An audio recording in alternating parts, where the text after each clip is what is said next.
काढून घ्यायचंय। तुम्ही बघू शकता मस्त अशी जाळी तयार झालेली आहे। मस्तच।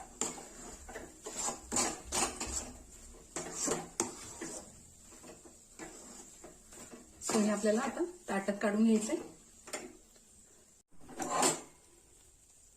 सो इथे ताटाला मी तूप लावून घेतलेलं आहे आणि मस्त असं हे पटकन ताटात काढून घ्यायचे।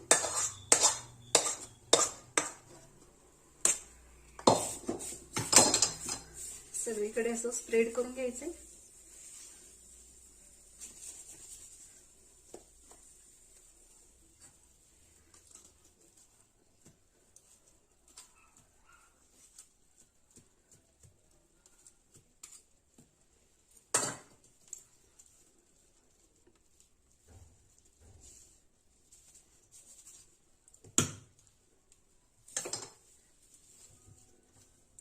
अगदी हलकसं हे आपण गार करून घेणार आहोत। त्यानंतर लगेच आपल्याला याची हे कट करून घ्यायचंय।